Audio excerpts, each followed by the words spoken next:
The University of Ibadan Students' Union have vowed to take decisive action to end the prolonged blackout that has severely disrupted surgical procedures, interrupted life-saving treatments, and compromised vaccine storage. The union's president, Aweda Bolaji, stated this during a peaceful protest in Ibadan, Oyo State capital. The report. Students took to the streets of Ibadan, carrying placards and expressing their outrage over the prolonged blackout.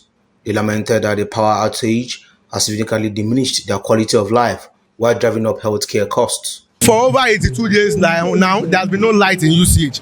Our request is number one, because the electricity blackout is due to the failure of UCH government to keep up with the payment due to the hike in electricity tariff. You are aware of band-aid tariff. So our request is that number one, direct that they restore the light back to UCH immediately. Number two, that the federal government implements the 50% off tariff that they promised to all tertiary institutions and health sector.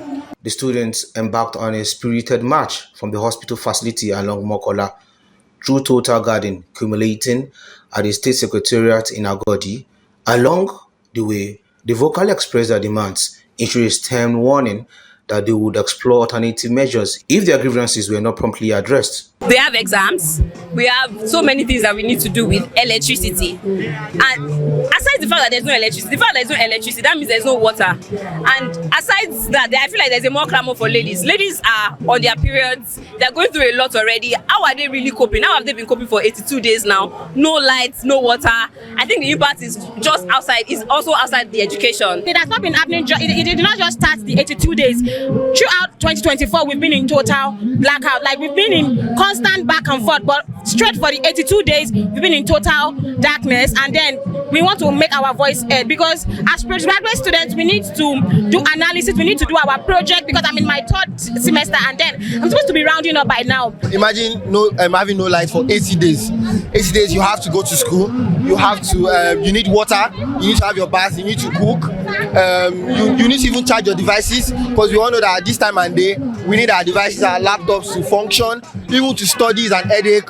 You go to school, you come back, what you start thinking of is, how can I fetch water? Where will there be water? Where will there be light? How can I study? How can I do this? How can I do that? So our life is centered around electricity. The executive assistant on security to the governor of Oyo State promised to relay the message to the appropriate quarters. It has to do with federal government, not the state. But you can see our Excellency, the executive governor for your state, Engineer Seyi Makinde, FNSC, DSC, GSSRS, has done a lot about electricity. He has just commissioned the IPPS electricity that will augment what we have on ground. I know that one will go a very long way, which I've given them an assurance that they know the governor we have. He doesn't want anybody to suffer even for a second. To comprehensively address the challenges facing the University College Hospital Ibadan, the students are urging the Nigerian government and the healthcare stakeholders to prioritize investment in reliable and sustainable power solutions such as solar energy. These, they believe, will ensure uninterrupted healthcare services and safeguard human lives.